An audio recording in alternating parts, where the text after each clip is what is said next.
कहानी राजा के तीन बेटे। एक राजा के तीन पुत्र थे। राजा बूढ़ा हो गया था, इसलिए वह अपना राज्य तीनों में से सबसे योग्य पुत्र को सौंप देना चाहता था। एक दिन उसने तीनों राजकुमारों को उनकी क्षमताओं का परीक्षण करने के लिए बुलाया और उन्हें एक एक बीज दिया और कहा, पुत्रों, मैं चाहता हूँ कि आप तीनों इन बीजों को गमले में लगाएं और इसकी अच्छे से देखभाल करें। 1 साल बाद तुम तीनों अपने अपने गमलों के साथ मेरे सामने उपस्थित होगे। जो कुछ तुम अपने साथ लाओगे उसे देखकर मैं तय करूंगा कि तुम में से कौन मेरे राज्य पर अधिकार करेगा। तीनों राजकुमारों ने उन बीजों को राजा से लिया और शाही बगीचे में गए। अपने लिए एक एक गमला चुनकर उनमें अपने बीज बोए। उस दिन से वे अपने बीजों की देखभाल करने लगे। प्रतिदिन शाही बगीचे में जाते। वर्ष के अंत में राजा ने तीनों को अपने पास बुलाया।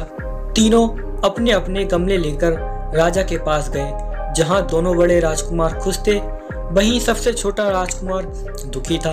राजा के कहने पर दोनों बड़े राजकुमारों ने गर्व से अपने पौधे दिखाए जो उन्होंने उगाए थे, लेकिन छोटा राजकुमार ने खाली गमले को राजा के सामने रख दिया और कहा, पिताजी, मैंने बीज को साल भर सींचा, इसकी अच्छे से देखभाल की, लेकिन पौधा बिल्कुल भी नहीं लगा।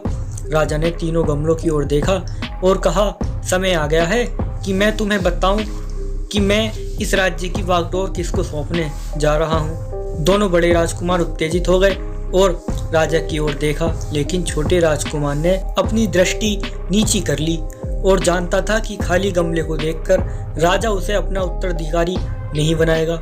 अगले ही पल राजा ने घोषणा की कि मैं इस राज्य की बागडोर छोटे राजकुमार को सौंपना चाहता हूँ। यह सुनकर दोनों बड़े राजकुमारों ने कहा, पिताजी, आप ऐसा कैसे कर सकते हैं? हम आपके पास बीज से दिए गए पौधों के साथ मौजूद हैं और छोटे राजकुमार का गमला खाली है, फिर भी आपने हमें नहीं चुना और उसे उत्तराधिकारी चुना है। यह अन्याय है।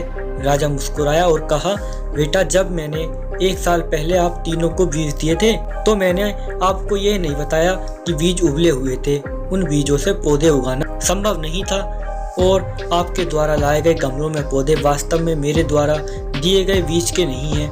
आप दोनों झूठे हैं। छोटा राजकुमार सच्चा और ईमानदार है, इसलिए मैं राजा होने के नाते मैं एक योग्य उत्तराधिकारी का चयन करता हूँ और छोटे राजकुमार को राजा बनाता हूँ। इस प्रकार सच्चाई और ईमानदारी के मार्ग पर चलकर छोटा राजकुमार राजा बन गया और दोनों बड़े राजकुमार पश्चाताप करने लगे।